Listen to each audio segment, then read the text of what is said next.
Welcome to the Real Crime Diary, Daily Dose of Crime. What drives a person to commit unthinkable acts of violence? Today, we plunge into the dark depths of human nature as we explore the chilling case that shook Alabama to its core. Brace yourselves for the brutal axe murders of Derrick Dearman, a tale of drugs, violence, and a desperate bid for redemption that will leave you questioning everything you thought you knew about the human psyche. On a quiet August night in 2016, the tranquility of a small Mobile County home was shattered in an instant. Derrick Dearman, fueled by a toxic mix of drugs and rage, unleashed a horrific act of violence that would shock the entire state of Alabama. In the dead of night, Dearman crept onto the property, armed with an axe he found in the yard. His victims, unsuspecting family members of his girlfriend, slept peacefully, unaware of the horror that was about to unfold. With brutal efficiency, Dearman began his rampage. The first blow of the axe marked the beginning of a nightmare that would claim 5 innocent lives. Among the victims was a pregnant woman, her unborn child becoming the 6th casualty of this senseless act. But Dearman's thirst for violence wasn't satiated. After wielding the axe, he discovered firearms in the home and continued his murderous spree. The once peaceful family dwelling became a scene of unimaginable carnage. In the aftermath, 5 bodies lay still: Shannon Melissa Randall, Joseph Adam Turner, Justin Caleb Reed, Chelsea Marie Reed, and Robert Lee Brown. Their lives, full of promise and potential, were cut tragically short in a single night of madness. The horrific events that unfolded that August night were a perfect storm of drug abuse and emotional turmoil. Dearman, high on methamphetamine, was in the grips of a paranoid frenzy. His relationship with his girlfriend had become increasingly volatile, marked by physical abuse and intense jealousy. In his drug-addled state, Dearman's emotions spiraled out of control. He later told reporters that the meth was making him think things that weren't really there happening. This toxic combination of drugs and unchecked emotions culminated in the brutal slaughter of 5 innocent people. But the nightmare didn't end there. After the bloodbath, Dearman forced his girlfriend, the sole survivor of his rampage, to flee with him to Mississippi. For hours, she was at the mercy of a man who had just massacred her family. It was only when Dearman's father intervened that the killing spree truly came to an end. At his father's urging, Dearman finally surrendered to authorities, bringing a close to this dark chapter of violence and despair. The legal proceedings in Dearman's case took an unexpected turn. At first, he pleaded not guilty to the charges. However, in a surprising move, Dearman decided to fire his attorneys and change his plea to guilty. But here's where it gets interesting. Even with his guilty plea, Alabama law still required a jury trial for capital cases like this one.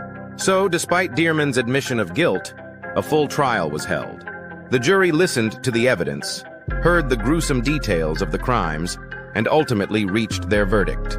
They found Derrick Dearman guilty on all counts. But the jury's job wasn't done there. In capital cases, they also have to recommend a sentence.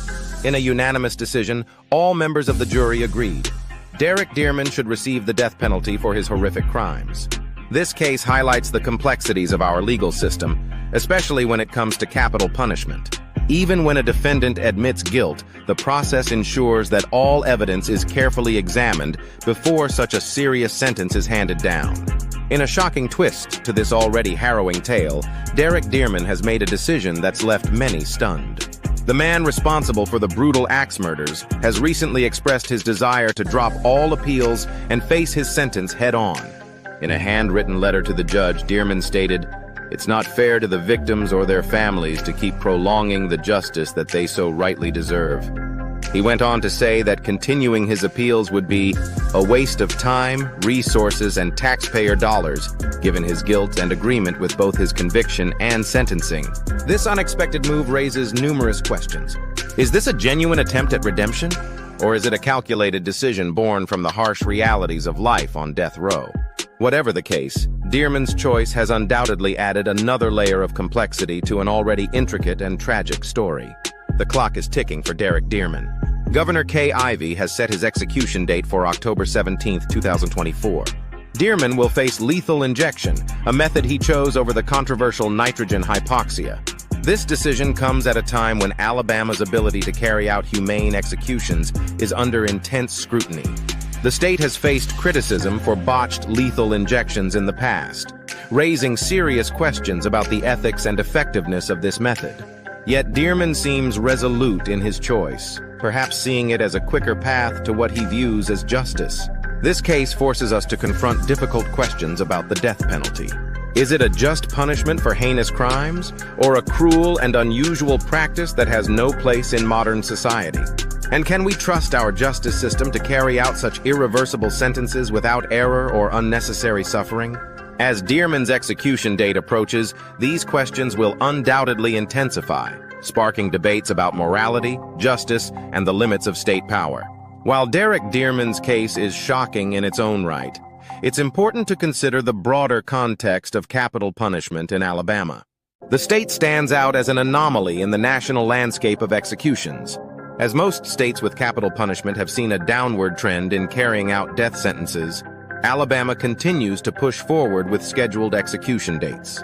This persistence comes despite growing controversy surrounding execution methods, particularly lethal injection. There have been reports of botched executions, raising serious concerns about cruel and unusual punishment. Critics argue that these incidents amount to the torture of prisoners in their final moments. Alabama's stance on capital punishment raises questions about the justice system, the effectiveness of deterrence, and the ethical implications of state-sanctioned executions. As the debate rages on, cases like Dearman's serve as focal points for both sides of the argument, highlighting the complex and often contentious nature of the death penalty in modern America.